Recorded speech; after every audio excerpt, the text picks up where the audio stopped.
Teffi, the short story, Faire. I heard tell of a Russian general, a refugee, who went out onto the Place de la Concorde and looked around. He looked up at the sky and round at the square, the houses, the shops, and the colorful, chattering crowd. He scratched the bridge of his nose and said with feeling, "All this, ladies and gentlemen, is well and good. Even very well and good, all this. But, well, que faire? What is to be done? Fair's fair, but que bloody fair was it all." The general was by way of an appetizer. The meat of this story is still to come.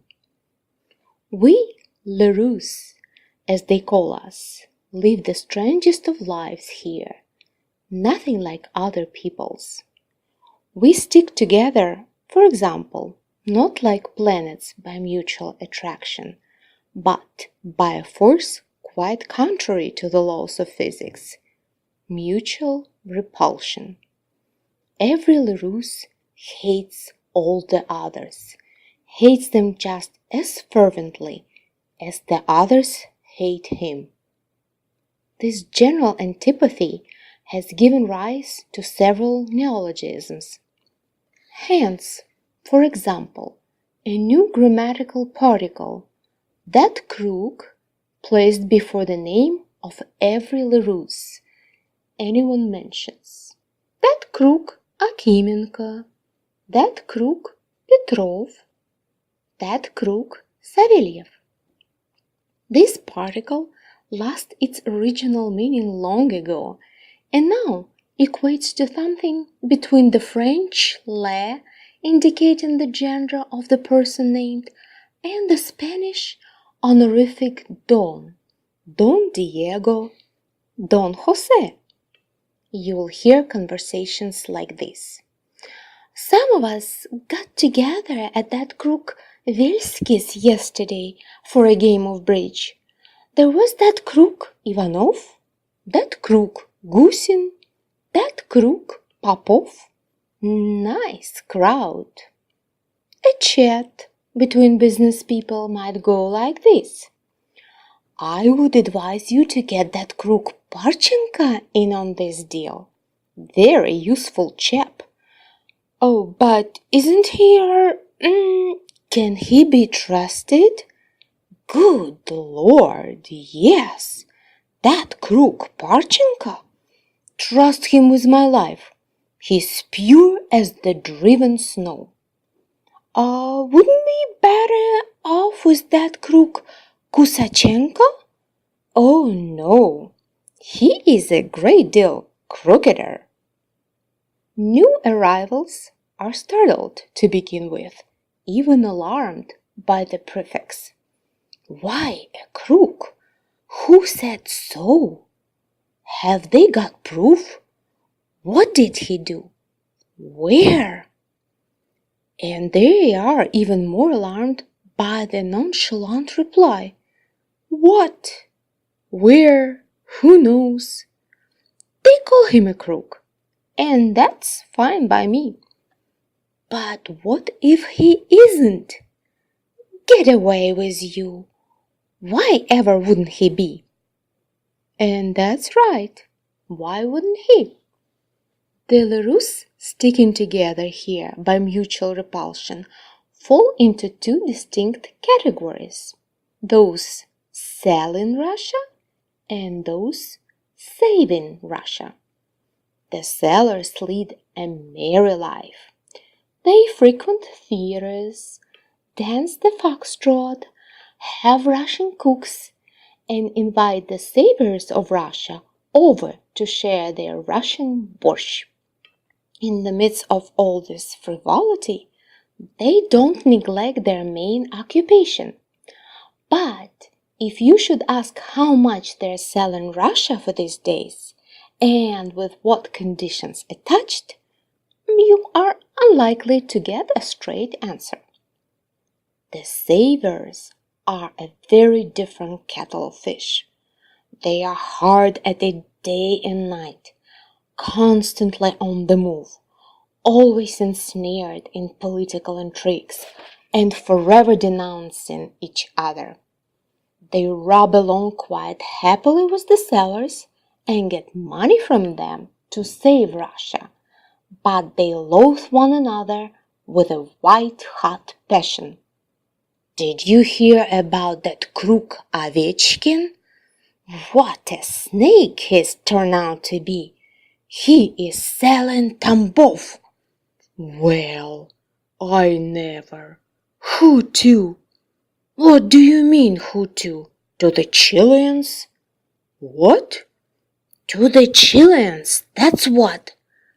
What do the Chileans want with Tambov? What a question! They want a Russian base. But Tambov doesn't belong to Ovechkin. How can he be selling it? I told you he's a snake. He and that crook Gavkin played a really dirty trick on us. Can you imagine? They lured our young lady over to them with her typewriter at the very moment when we should have been supporting the government of Ust-Sisolsk. Does Ust-Sisolsk have a government? Did have, but not for long, it seems. There was a lieutenant colonel, can't remember his name, who proclaimed himself its government. He managed to hold out for a day and a half.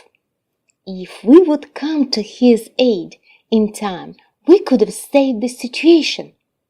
But how can you get anywhere without a typewriter? That's how we let the whole of Russia slip through our fingers. And all because of him, because of that crook Ovechkin. And what about that crook Koropkin?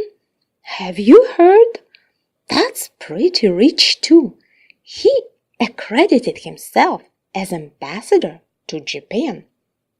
Who appointed him? No one knows. He is making out it was some kind of a government of Tiraspol Junction Station that existed for all of 15 or 20 minutes through some misunderstanding. Then it got embarrassed and dissolved itself. But that Koropkin, he didn't waste a moment. In those 15 minutes, he managed to wangle the whole thing. But does anyone recognize him? Oh, he doesn't mind about that.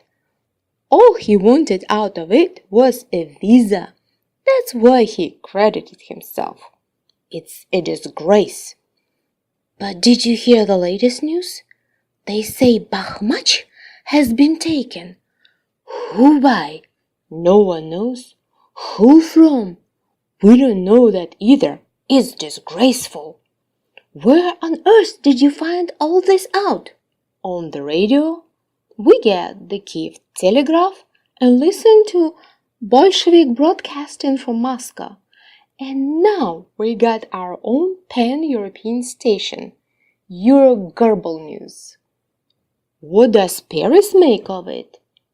Paris? We all know Paris won't lift a finger, like dogs in their cozy French manger. Makes no difference to them.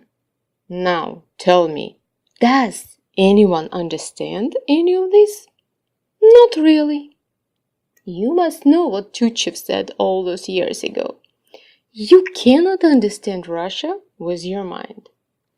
And since the human body has no other organ of understanding, all we can do is throw up our hands in despair.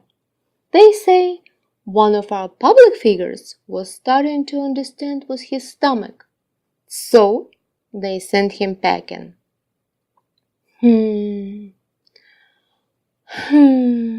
So Anyway, this general looked around and said with feeling, "All this, ladies and gentlemen, is well and good, even very well and good, but que faire? Fair is fair, but que bloody fair! Que indeed!